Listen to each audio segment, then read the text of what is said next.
So, the most invadable countries list was completed recently by yours truly, but there is another side to this.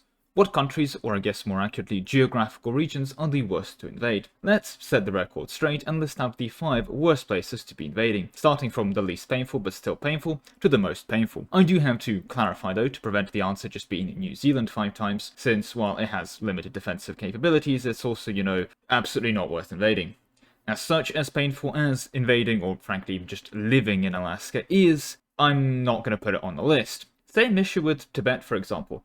Oh wow, a gold mine? In an Arctic glacier? Yeah, let's just...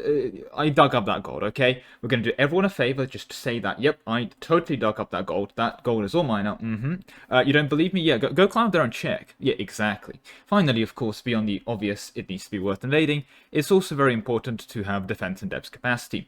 Great, if you can have one big fort or one big defensive line to stop the enemy, but if you lose that one line, and that means I now have a free game into a continent worth of farmlands, well, you can always get unlucky and lose a siege on minus 7%. So defense and depth, and the ability to fall back after losing one fight or 2 fights or even 5 fights, is an absolutely crucial part in terms of these rankings. Now, before we begin in earnest, let's get some quick things out of the way. A like on the video would be appreciated, and a subscription would be amazing. It has been recently brought to my attention that an individual under the name of Hollow Being also recently hit 50k subs and did a 50k special. But checking the numbers, it seems to me that a EU4 person has more subscribers to me, which is absolutely unacceptable. I have studied the guides to warfare and realized that those are hard to read, and hence decided to instead go and do the opposite of what the Italian army did in World War II, which seems like a solid strategy. Now, when Italy went to war with France, they first declared the war and then moved their troops in. Turns out this was a bad idea, so I'm going to go with a no war declaration route on Hollow Being. So I'm not going to tell him anything about this whole sub-race, I'm just going to quickly go and take him over. At least that's the plan. So if you'd like to contribute to this invasion plan as it were, please do proceed to go on down below and drop a subscription. But enough self-shitting, let's get into the video proper. Number 1 on our list is going to be none other than Iberia. That's going to be basically the Spain region, including if it's been run by Spain, formed by Castile by Aragon, or Aragon that forms Spain. Basically, the Spain region itself. Because what are your invasion options for Iberia? Well, you're either going to be attacking from the south, this is the Morocco-Africa route, in which case you're going to be taking a very brutal river crossing, or Great Strait crossing, which is a -2, into a mountain -2. So you'll be fighting on constant -4s, and even if you do by some miracle manage to secure a victory over the Jebel Tariq province, congratulations, you're now pushing into another mountain. To top all of this off, to be even more miserable, if Jebel Tariq is held, the Spanish can suicide their navy out to prevent further reinforcements and crossings, making this invasion plan absolutely miserable. It's 2 mountains deep, because even if you do take Jebel Tariq and you then take over Cadiz, you still can't push further into Malaga itself here. Outside of, well, going around it, you can't because of the fort in Malaga, and usually you have these 2 places absolutely forted, so it becomes absolutely miserable. In some MP lobbies, of course, there are rules that prevent forts next bordering forts, in which case you probably still have a fort in Granada. It's so absolutely miserable to actually take it. It is an awful position to invade through.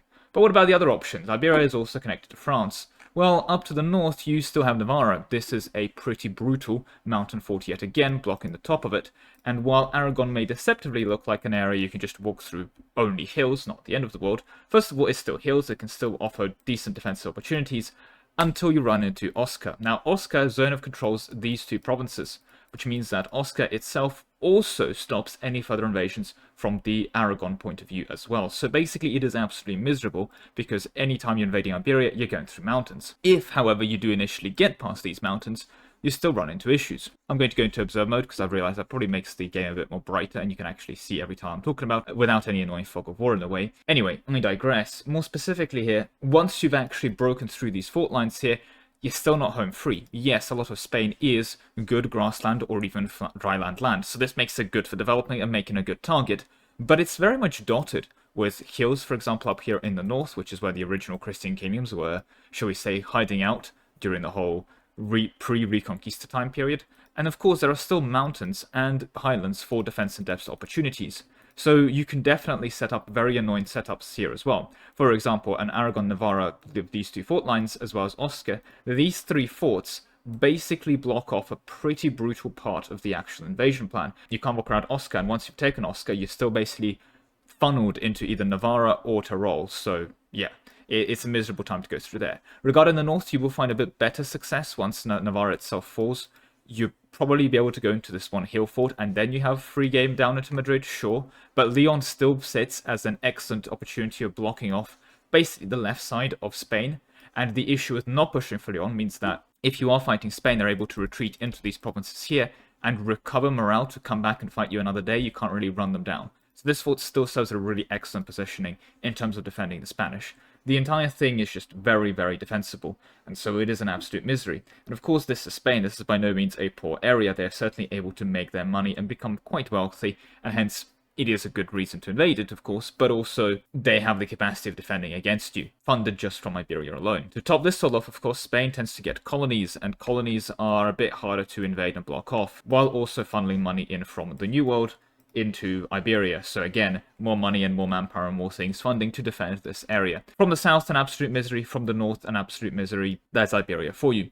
The relative one saving grace of it, of course, is that I think the best way of describing the defense in-depth potential of Iberia is 2 steps. In many ways, once you've done with 1 or 2 forts, you're done. In the case of, for example, Navarra here, you push Navarra, you push Burgos, you're in the capital. In the case of invade from the south, you push Gibraltarique, you push Granada or Malaga, and once you've done that, you're also in.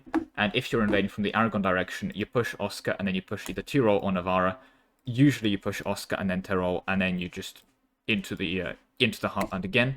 So the defensive depth opportunities with Spain is you get 2 shots, basically.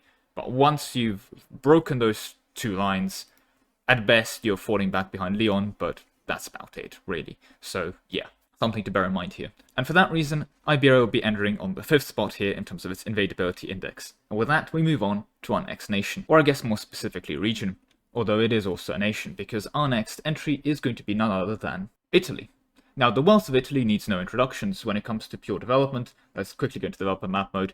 The best summary I have of it is green. Much like France and Germany here, but even more so, Italy is a very rich land, so when it comes to maintaining its own armies, it doesn't need a colonial empire. Just the pure development, even at game start there, is very, very good. So therefore, Italy here doesn't really need much more introductions as the monetary incentive of invading it. It is a very good thing to invade. The few arguments that do make it easy to invade is, of course, its fragmentations. Smaller nations like Milan or Venice, or even things like Florence, are just not strong enough to resist greater powers like France if they ever do come knocking, or Austria if they ever come in as well. The reality is mountain forts can't be great, but if you just outnumbered 50 to 1, there's not much a -3 even can do for you. A united Italy, however, presents a miserable time for any kind of invader. Now, these units are a bit annoying and in the way, but that's Italy for you. Because let's consider, well, the only real invasion plan from the north. You've got the Alps. It's an absolute miserable time to yet again try and go around it, and 17 dev mountains are, well, only good for supplying enemy stacks that are sitting on it. Even if you do push out a little bit from Italy, you can secure even more defensible terrains within the lands of Austria, for example. The state of Tyrol is just a beautiful, beautiful state to defend. It is one big mountain that is just a misery for anyone to go through, and every real invasion path into Italy is quite literally blocked off through mountains. Friuli is basically the only really not mountain protected then, and that's without the starting Italy region of here. You push into Austria and you take this province here, and you've now blocked off even Friuli. But Treviso is also blocked off by Trent, so again, another province, and you are like locking off through mountains an invasion path into Italy. The rest of it is miserable, because both these 2 provinces into Milan, that's blocked off through mountains, and Switzerland is right there, and you have, of course, the Piedmont mountain range here into Saluzzo and Torino. Yeah, this is miserable yet again. Nisa seems relatively as a reasonable invasion path, but yet again, it's a hill. And this is where the second, more brutal part of Italy comes in, because once you've actually broken through the Italian hills, you'd think you'll be home free, right? You've hit the farmlands, you've hit the good stuff. But no, see, Italy is full of farmlands and grasslands, making it great for wealth and development. But the rest of it is full of more hills, and Italy is actually a really hilly place. The state of Liguria is basically just a very high-developed hill, meaning that Genoa makes an excellent fort. Nisa still makes a good fort. Even once you push through these 2 mountains, congratulations, you hit more hill forts.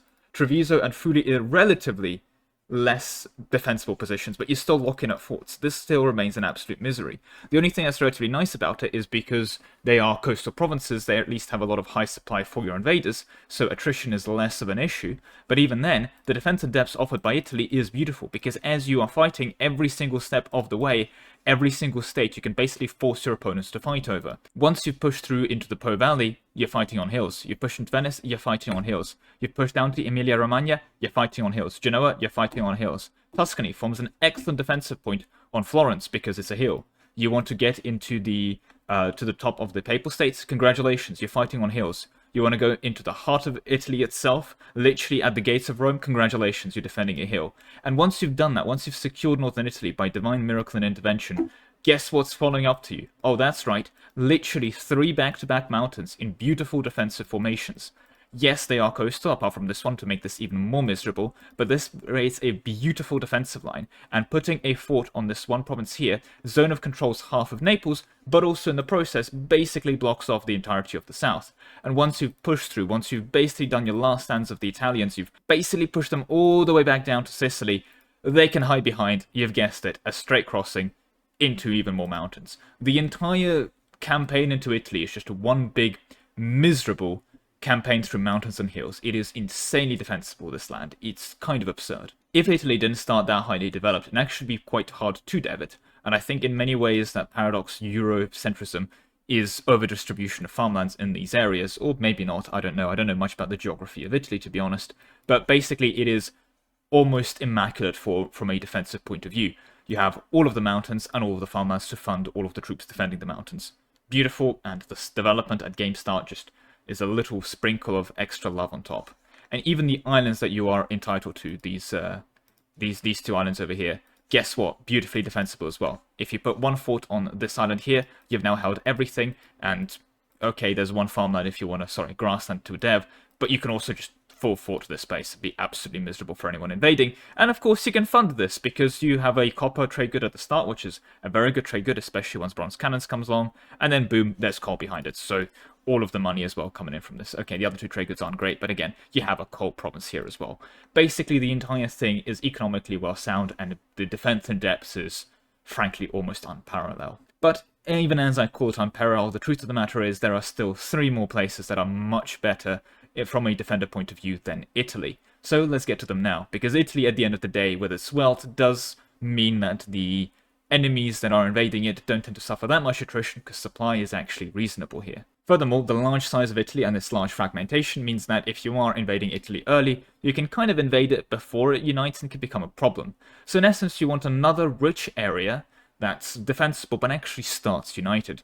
And for that, we have to go for number 3 in terms of its defensible depth. I'm of course referring to the Korean Peninsula. Now, the Korean Peninsula is, on its own, I think not rich enough to deter a big enough force. Despite Korea itself being very wealthy, and you can definitely get some stupid amounts of development on Korea on its own. I've done a couple Korea-like co-op games with some of my friends where I just sat around and devved Korea and got some ridiculous numbers of troops in the field. But where Korea really shines is either if you play Korea and then invade Japan and become Japanese primary culture to form Japan, or you play as a Japanese minor and then you invade into Korea and set it up as a defensive line before you get to your mainland. Either way, it works quite well as it's just all part of the Nippon trade node, but most crucially, Korea itself, when you take a look at its defensive position, is just a defender's dream. First of all, if you ever push outside of Korea into the outstanding states, you can add a lot more defense and depth out of the mountains just on the border of Korea. And if you look at some of the states like this one here, setting up defensive lines up here is beautiful. This Kamchatka and this area up here, basically all these mountains, is really underestimated in my opinion with just how much you can make someone suffer in terms of going through with it. It's a lot of mountains out here in Siberia. And usually this land isn't as contested as you think it is. So an extra push from Korea out to here to establish forward drainage outposts and drain your enemy's manpower even more is very effective. However, it's not even necessary. Let's say you want to just hold Korea and you just want to defend the Nippon trade node. Well, again, what do you have at the entrance? You have 2 beautiful mountains that forces and basically funnels everything into them. Once these 2 mountains fall, do you have a free game into Korea? Absolutely not. You can then set up another fort on this mountain, and look at that. You've now forced someone to fight on 2 mountains, only to go back to another mountain fort and fight over that again. But let's say, okay, you've now lost 3 forts. Do they have a free game now? No, you can still fall back to one final mountain line. It's zone of controlling your capital, and again, a lot of very rich land, and it's giving you retreat opportunities back into the south here to set up and recover. You have a forced 3-mountain defensive line. You have plenty of other hills to set up even extra defense and depth positions, and even when this mountain does fall, you can do one last stand by setting up a fort on this hill, which conveniently zones these two provinces, letting you retreat into Nanju for one final recovery and one final comeback in terms of defending the Chunji province. Apologies for the mispronunciations here. Again, the defense and depth offered by the Korean Peninsula is frankly unparalleled. It is incredible with what you can get away with this area. And in a poetic twist of irony, of course, the actual two mountains that a lot of your fighting will be taken over, the first stand mountains and this one, are not coastal, which is also something you'd find in Italy. Mountains tend to not be that much on the coastline, but it means that, unlike these two mountains, you can choose to not develop these provinces, which decreases the supply limit on them, forcing the attackers which would be sieging them to take even extra attrition in the process. Or, you just dev them because you're Korean, you can dev click for free. So yeah, the opportunities to expand and set up even extra greater defense and depth through the Janzhou and the Orokni or whatever, all of this like mountainous area, absolutely stunning. And you can basically become an absolute misery for anyone to invade. Korea gladly earns that third spot, even without the potential expansions. However, with that, we need to move on to the second spot. Not the greatest defensible line, and certainly not the worst place to invade in the game, but the second worst by far. And while I think no one's going to be surprised by the fact it's ended in here as a position, people might be surprised by its placement, because I'm of course referring to Persia. Persia truly is the land of mountains and making life absolutely miserable for anyone walking through the area. When it comes to defense in depth, basically your entire country is just one big mountain range that you can hold and make miserable for absolutely everyone. Let's say you're invading from India. Congratulations, you have to go through like 15 fort lines, or like at least 10 mountain forts in the process, and the at least 10 isn't even a major overestimation, genuinely. Let's consider a capital set up in this Silk grassland province and you're invading from India. By bare minimum, assuming you are allowed forts bordering forts, you can set up a defensive line in Jalabad, into Kabul, into Kor. Then you can let them walk through the drylands and then force them into 2 more fights through Mashhad and then Bonjond, and of course the defense in depths. If they want to just walk around you have Birjand, you have Jarans, you have Bam, literally got a Bam citadel on it, and an extra defensiveness monument in case you need it. The entirety of Fars is just a mountain masquerading as a country, and even Ajam basically has loads more mountains to set up beautiful defensive lines. Yazd is just a big mountain. Zoroastrian, nope, it's just a bunch of mountains. And if you want to look at the other end of it, and once you start looking at QQ and Georgia, it's so miserable. Now, Georgia's already known as a big defensive line, but if there's any kind of crowning achievement to Persia, it's basically this area. What is the defensive capabilities here? You mountain on here and you've blocked off the north, and then once you've gone through it, congratulations, you've hit every single mountain on the sun. Now, when it comes to wealth, Persia's also ridiculously rich because it's in prime position to take all of the money from India. Lahore and Doab both are inland nodes that can be quite easily steered into Persia, especially once you have like half of Lahore, so you can have a decent amount of trade power there and use that to downstream as well as inland merchant from Doab. So you can steal a lot of money from India. But even then, when you actually consider the development in the area, considering the amount of mountains here, it's surprisingly not bad. Herat starts at a solid 13 development. Transox can be used as a setup in Samarkand for even more wealth, and granted it's a bit further outside of the defensive capabilities, but even then there's a cheeky mountain just in case you didn't want to, have your capital money making place exposed. Here's just another mountain for fun, right? And again, the defense in depth opportunities expansions from it are beautiful. You can go into Tibet, into the area here if you really want to push forward and set up further. And of course, even into some of the hordes here, you've guessed it, even more mountains if you want to defend from someone like China. So yes, absolutely stunning and absolutely beautiful. There's no real clear invasion path because the entire thing is basically, again, just one big mountain masquerading in it.